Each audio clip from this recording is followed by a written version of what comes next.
आपके परिवार को मेरी ओर से ढेर सारी होली की शुभकामनाएं।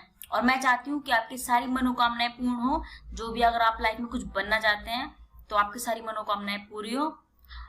और बस आपसे एक रिक्वेस्ट, सेफ होली खेलिएगा, क्योंकि जैसे कि आपको पता है कि कोरोना वायरस फैल रहा है, तो आपको बिल्कुल सेफली होली खेलनी है। और आपसे एक रिक्वेस्ट है कि आप जानवरों पर बिल्कुल भी कलर मत डाल। तो अगर आप चैनल पर नया है तो चैनल को सब्सक्राइब करना बिल्कुल मत भूलिएगा, ताकि मेरी आने वाली वीडियो का नोटिफिकेशन सबसे पहले मिल जाए। और आज मैं आपको कराने वाली हूँ हिंदी। आज मैं आपको कराने वाली हूँ हिंदी में। आज हम पढ़ेंगे अलंकार। अलंकार बहुत इंपॉर्टेंट क्वेश्चन है। एग्जाम पॉइंट ऑफ व्यू से आप कोई सा भी एग्जाम ले लीजिए, यूकेएसआई ले लीजिए, उत्तराखंड वीडियो ले लीजिए, या यूकेएसएससी के कोई भी एग्जाम देख लीजिए। आपको पता होना चाहिए कि हिंदी भी उसमें आती है। हिंदी को हमें इग्नोर नहीं करना है। 20 नंबर की हिंदी भी आ रही है, तो हिंदी को बिल्कुल भी नहीं छोड़ना है। तो हिंदी को भी लेकर चलेंगे। आज इससे पहले मैंने आपको वर्ण करा चुकी हूँ। आज हम करेंगे अलंकार करेंगे, क्योंकि जो इंपॉर्टेंट टॉपिक होगा सबसे पहले मैं आपको वही कंप्लीट कराऊंगी, ताकि इंपॉर्टेंट चीजें हमारी ऑलरेडी हो जाए। अगर कोई छूट जाता है, कोई छूट जाएगा, वैसे तो ऐसा होगा नहीं, कोई छूट जाता है तो कम से कम ये तो होगा कि हम इंपॉर्टेंट चैप्टर। तो आज हम हिंदी में अलंकार का चैप्टर खत्म करें। तो आज हम हिंदी में अलंकार करेंगे, क्योंकि अलंकार के क्वेश्चन एग्जाम में आएंगे। और अगर आप इससे पहले कि आपने वीडियोस नहीं देखी हैं, मैंने आपको उत्तराखंड में दर्रे की बहुत अच्छी ट्रिक कराई है। मैंने आपको आभूषण की ऐसी ट्रिक कराई है, उस वीडियो को देखने के बाद आपको उत्तराखंड के आभूषण फिंगर्स पर याद हो जाएंगे। मैंने आपको जो भी इंपॉर्टेंट चैप्टर आपको करा चुकी हूँ मैं, आधे क्वेश्चन उसमें से ही आपके एग्जाम में आपको देखने के लिए मिल जाएंगे। करंट अफेयर्स में साथ साथ आपको करंट अफेयर भी करा रही हूँ। अगर आप अब भी नहीं पढ़ रहे हैं तो कल को आपको रोना पड़ जाएगा। तो टाइम वेस्ट ना करते स्टार्ट करते हैं। अलंकार। अब अलंकार को आप कैसे जानते हो? अलंकार क्या होता है तो आप कैसे बताओगे? अलंकार क्या होता है? अलंकार उसको बोला जाता है। तो अलंकार क्या होता है? अलंकार को मैं आपको इजी वे में बता देती हूँ। मनुष्य को सुंदरता पसंद होती है, मनुष्य को सौंदर्य पसंद होता है, सौंदर्य से प्रेम करता है मनुष्य। तो इसी तरह से आभूषण या शोभा बढ़ाने को ही अलंकार कहा जाता है। आपको मैं बहुत इजी वे में बता देती हूँ। किसी भी काव्य की शोभा बढ़ाने को ही अलंकार बोला जाता है।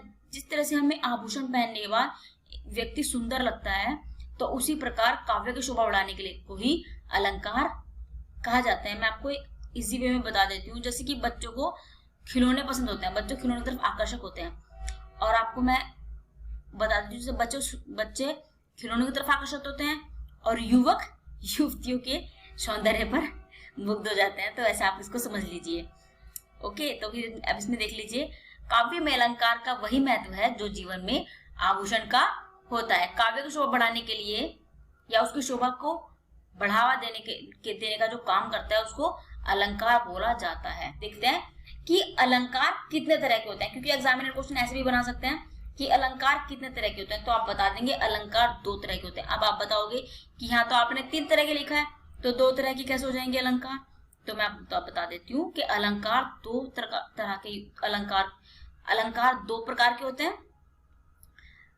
कुछ लोगों का मानना है कि अलंकार 3 प्रकार के होते हैं, लेकिन अगर आपसे एग्जाम में पूछा जाए तो आप बता देंगे अलंकार 2 प्रकार के होते हैं। तो ये बात आपको पता होना चाहिए।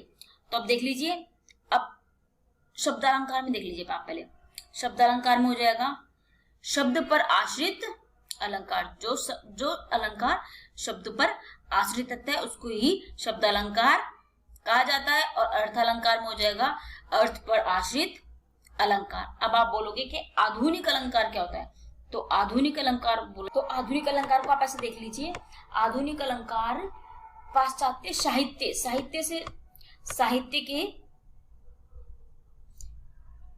आधुनिक अलंकार साहित्य से आए हुए अलंकार को देखेंगे।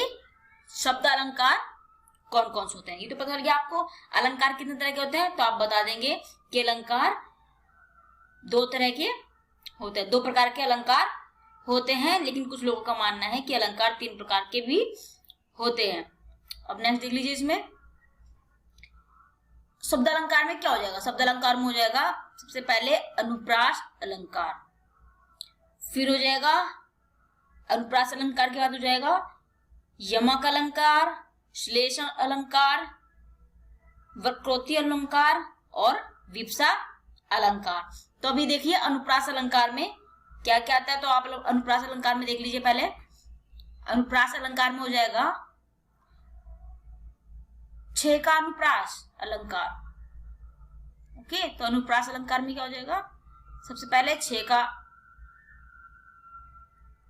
अनुप्रास हो जाएगा, फिर हो जाएगा वृत्तानुप्रास, फिर हो जाएगा लाटानुप्रास, श्रुत्यानुप्रास या फिर और अनंत्या अनुप्रास इसमें हो जाएगा।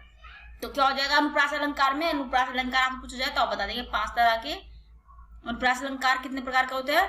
तो आप बता देंगे 6 का अनुप्रास, वृत्तानुप्रास, लाटानुप्रास, श्रुत्यानुप्रास या फिर अनंत्य अनुप्रास इसका हो जाएगा। इसमें देख लीजिए 6 का अनुप्रास अलंकार पढ़ लीजिए वह। अब इसमें क्या हो जाएगा, 6 का अनुप्रास अलंकार में यहाँ हो जाएगा जहां एक या अनेक वर्णों की केवल एक बार आवृत्ति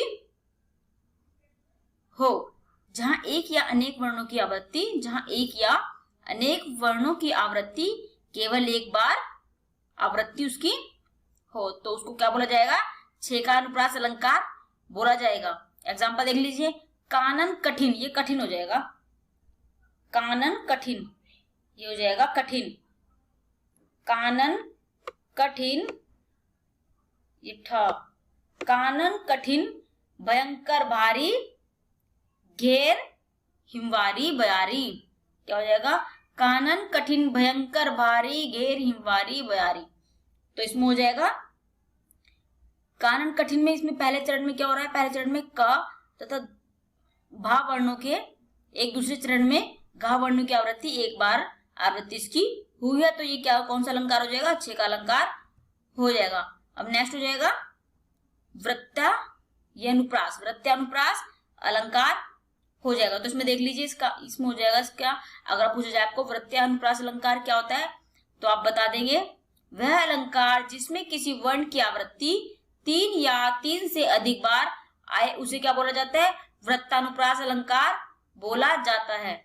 तो अगर आपसे एग्जामिनर पूछे कि वृत्तानुप्रास अलंकार में होता है, तो अगर आपको ऑप्शन दिखाई दे 3 या 3 से अधिक बार, उसमें 3 या 3 से अधिक बार उसमें वर्णों की आवृत्ति होती है, तो उसको बोला जाता है वृत्तानुप्रास अलंकार बोला जाता है। आप एग्जाम्पल देख लीजिए, चारु चंद्र की चंचल किरणें, चारु चंद्र की चंचल किरणें, अच्छा इसमें लिखा होनी है किरणें के बाद देख लीजिए आप, खेल रही थी जलथल में, किरणें के बाद हो जाएगा खेल रही थी जलथल में, ये देख लीजिए खेल रही थी जलथल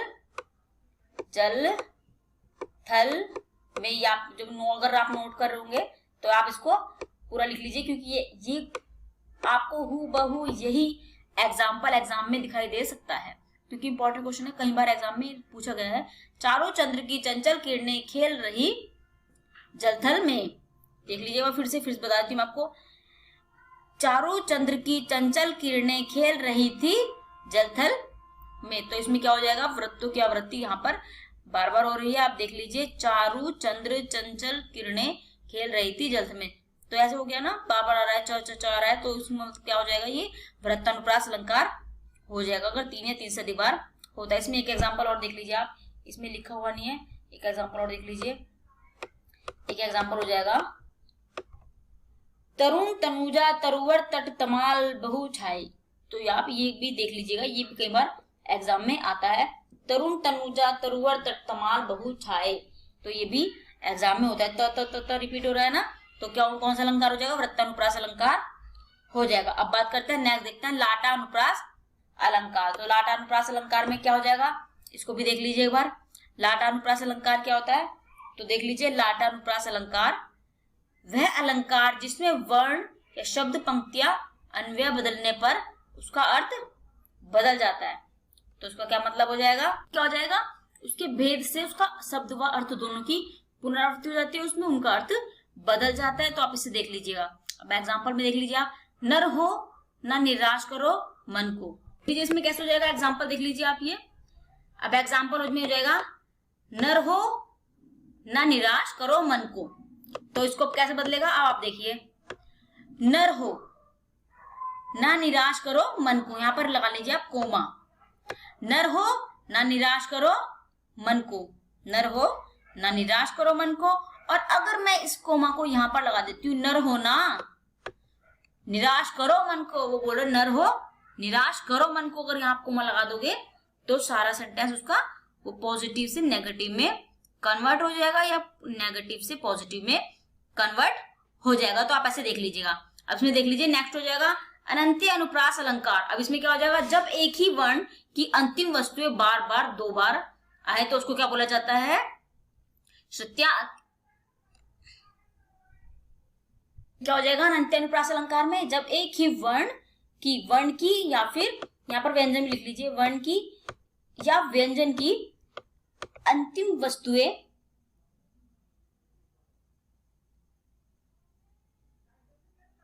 तो इसमें हो जाएगा अनंत्य अनुप्रास अलंकार में हो जाएगा जब एक ही वर्ण की, यहाँ पर ये एक ही वर्ण की और या व्यंजन की, तो व्यंजन भी देख लीजिए, इसमें व्यंजन की वस्तुएं बार बार पंक्ति में आए तो उसको क्या बोला जाता है, तो उसको बोला जाता है अनंत्य अनुप्रास अलंकार, उसको बोला जाता है। तो क्या बोला जाता है, अनंत्य अनुप्रास अलंकार उसको बोला जाता है। अब नेक्स्ट देख लीजिए, अब इसमें अब नेक्स्ट बात करते हैं, अनुप्रास अलंकार की बात कर ली थी, तो अनुप्रास अलंकार में कौन कौन से आ जाएंगे, 6 का अनुप्रास 1 नंबर पर, फिर हो जाएगा वृत्तानुप्रास, लाटानुप्रास हम पढ़ चुके हैं, 3 ये हो जाएंगे, अब 5 वो हो जाएंगे, 6 का अनुप्रास, वृत्तानुप्रास ये हमने पढ़ चुके हैं, लाटानुप्रास, अनंत्य अनुप्रास और श्रुत्य अनुप्रास हमने पढ़ चुके हैं। अब इसमें हो जाएगा, बात करते हैं यमक अलंकार की। तो यमक अलंकार में क्या हो जाएगा, तो यमक अलंकार के बारे में पढ़ लीजिए। यमक का अर्थ होता है जोड़ा, युग्म, पेयर या फिर जोड़ा होता है ना, जैसे पति पत्नी का जोड़ा होता है, तो ऐसे ही जोड़ा, युग्म, पेयर, उन्हें यमक अलंकार बोला जाता है। तो आप ये देख लीजिए, यमक अलंकार किसको बोला जाता है, जब कोई युग्म होगा, जोड़ा होगा, पेयर होगा, वो एक ही वर्ड होता है तो उसको क्या बोला जाता है, यमक अलंकार होता है। जब कोई शब्द 2 बार आए पर उसका अर्थ अलग अलग हो तो उसको क्या बोला जाता है, यमक अलंकार बोला जाता है। तो आप अच्छे से देख लीजिएगा, जब कोई भी वर्ड रिपीट होगा लेकिन उसका अर्थ आप देखेंगे तो उसका अर्थ भिन्न भिन्न हो जाएगा, तो उसको क्या बोला जाएगा, तो उसको बोला जाएगा यमक अलंकार। तो अब देख लीजिए, कनक कनक, कनक कनकते सौगुनी मादकता अधिकाए, खाए बोराए, जग या पाए बोराए। तो क्या हो जाएगा, कनक कनकते सौगुनी मादकता अधिकाए या खाए बोराए, जग या पाए बोराए। तो इसमें क्या हो जाएगा, इसमें देख लीजिए कनक कनक, अब कनक कनक से कैसे हो जाएगा, अब इसमें देख लीजिए कनक कनक से एक बार इसमें बैठ रहा है, एक बार हो जाएगा कनक का मतलब